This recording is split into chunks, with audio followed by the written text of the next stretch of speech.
लंबे बाल वाली सास। सास बहू की उम्र में माँ बेटी जितना फासला होता है, लेकिन फिर भी ना बहू को सास में माँ और ना ही सास को बहू में बेटी दिखती है। कैसे?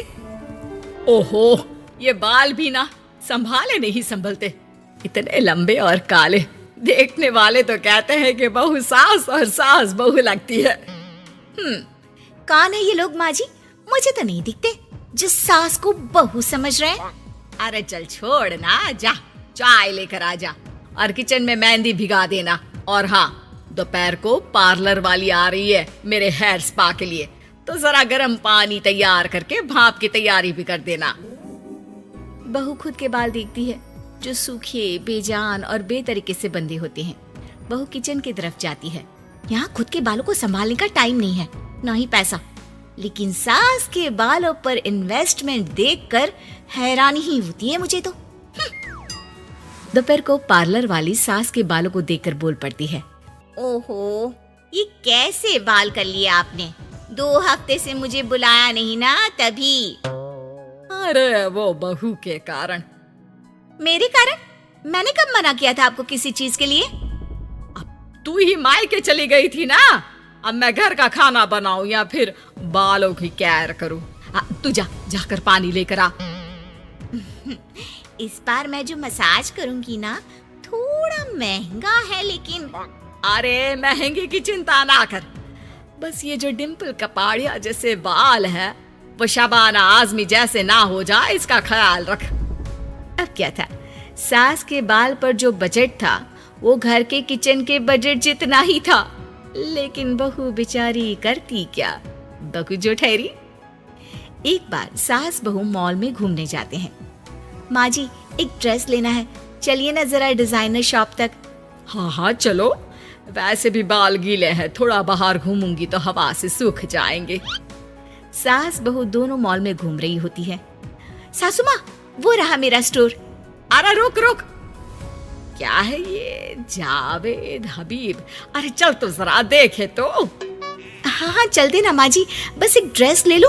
अरे ले लेना ड्रेस बाद में, किसने मना किया है लेने से? सास जावेद हबीब के पार्लर में जाती है, जहाँ सेल्स गर्ल उन्हें पकड़ लेती है। अरे कुछ बालों को सुंदर रखने के लिए क्रीम पाउडर दिखाओ ना, वो क्या है ना, थोड़े बेजान लग रहे हैं। क्यों नहीं, वैसे ये नया प्रोडक्ट लॉन्च हुआ है, इससे आपके बालों की खूबसूरती 4 गुना बढ़ जाएगी।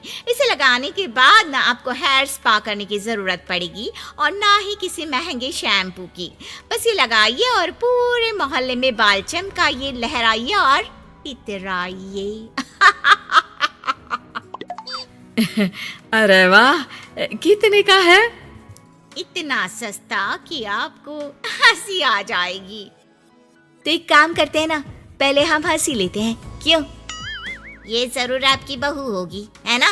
कैसे पता? अरे पहला कौन सी बहू चाहेगी कि सास के बाल सुंदर दिखे? मुझे नहीं लगता कि आप ये प्रोडक्ट ले पाएंगी। एक काम करिए, फिर कभी आइएगा। अरे ओए, पैक कर दे इसे। और सुन, 2 पैकेट पैक करना, और आज के बाद किसी सास बहू के बीच लड़ाई लगाने की कोशिश ना करना। सेल्स गर्ल मुस्कुराकर साथ खड़ी दोस्तों को देखती है और सामान पैक कर देती है। उन लोगों के जाने के बाद, देखा मैंने कैसे खेल खेला? बहू मानती तो मुसीबत, और ना मानती तो भी मुसीबत।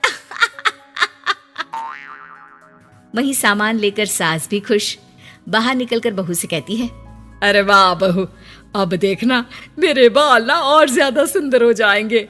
अब तो लोग मुझे देखकर जलने लगेंगे। वैसे जलन से याद आया, तुझे भी तो ड्रेस लेनी थी ना, चल ले लेते हैं। रहने दीजिए, पैसे किसके पास है जो ड्रेस ले लूं? आप तो अपने बाल लहरा लहरा कर इतराइए। मैं कोई पुरानी ड्रेस ही पहन लूंगी। चलो वो भी ठीक है बहू। देख, हमेशा ना फालतू खर्चे से बचना चाहिए। मैं बिल्कुल फेवर में नहीं थी तेरी नई ड्रेस के लिए, फिर भी तुझे मना नहीं कर पा रही थी। बहू के तो मन में आता है कि सास की इस बात के बाद वो उन्हें इतना अच्छा करारा जवाब दे, लेकिन चुप हो जाती है। सास का बालों को लहराना और इतराना यूं ही चल रहा था। एक दिन, माँ जी, न जाने क्यों चक्कर आ रहा है, लगता नहीं कि मैं काम कर पाऊंगी। मैं अपने कमरे में आराम करने जा रही हूँ। थोड़ी देर बाद पति भी आ जाता है। माँ, शिखा को कहीं देखा क्या? आज बहुत दिनों बाद घर की रसोई से इतनी अच्छी खुशबू आ रही है। मन तो कर रहा है कि बिना चेंज किए ही खाना खाने बैठ जाऊं। अरे बेटा, खाना आज मैंने बनाया है तो घर तो महकेगा ही। तेरी बीबी बीमार बैठी है। पति हैरान होकर पत्नी के कमरे में जाता है, जहां वो आराम से तानपुरा का शो देख रही थी। अरे, माँ ने तो बताया कि तुम ठीक नहीं हो, पेट में दर्द है। अरे नहीं, वो ना मेरा फेवरेट म्यूजिक शो आने वाला था। अब माँ की तो आदत पता है ना, ये बना दो, वो बना दो, ये दे दो, वो दे दो, तो बस मैंने बहाना बना लिया। पति बीवी की बात पर मुस्कुराता है और वहां से चला जाता है। दरअसल शिखा को म्यूजिक का बड़ा शौक था और उसके पसंदीदा संगीतकार उसके शहर में थे और संगीत की क्लास लेने वाले थे। अरे देखो देखो, ये धनवानी महाराज हमारे शहर में है, और तो और ये यहाँ सबको संगीत सिखाने के लिए आए हैं। मैं भी इनकी क्लास ज्वाइन करूंगी, कल जाकर पता करती हूँ। सास और पति भी शिखा की बात पर खुश हो जाते हैं, लेकिन अगले रोज जब शिखा वहां से वापस आती है तो उसका मुंह उतरा होता है।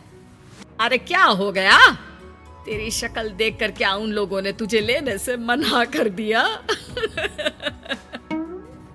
पहली बार बहू सास के ताने का कोई जवाब नहीं देती और चुपचाप जाकर कमरे में बैठ जाती है, जहां पति कहता है, अरे क्या हो गया मेरी अनारकली, क्यों मुंह लटका रखा है?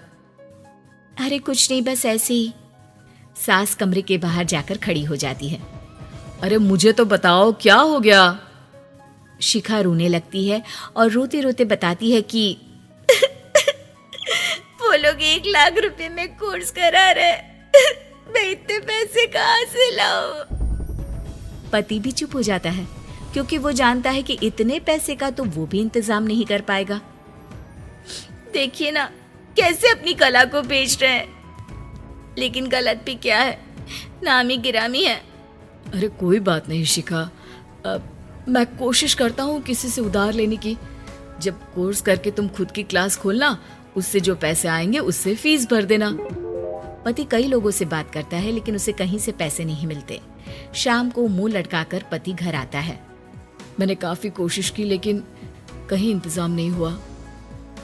अरे कोई बात नहीं, मैं भी ना क्या करूंगी म्यूजिक सीखकर। वैसे भी कल आखिरी दिन है पैसे जमा करने के लिए, अब इतनी जल्दी कहाँ से आने वाला है पैसा। लेकिन अगले दिन, बहू ये ले पैसे, जा जाकर अपना नाम लिखवा दे संगीत की क्लास के लिए। बहू इतना सारा पैसा देखकर दंग रह जाती है। अरे माँ जी, आप कहाँ गई थी अभी, और ये इतने सारे पैसे कहाँ से आए? सास मुस्कुराकर पीछे मुड़ती है और बहू को अपने सर के बाल दिखाती है, जो अब छोटे छोटे होते हैं। मैंने ना अपने बाल उस विदेशी कंपनी को बेच दिए, जो बाल के बदले में पैसे देती है। अब मेरे बाल थे ही इतने सुंदर के 1 लाख मिल गए, वरना तेरे बालों का तो कोई 500 भी ना दे। बहू को सास की बात से रोना आ जाता है। वो सास के गले लग जाती है। लेकिन कोई मुझे करोड़ों भी दे ना, तो भी मैं इतनी अच्छी सास ना दूं।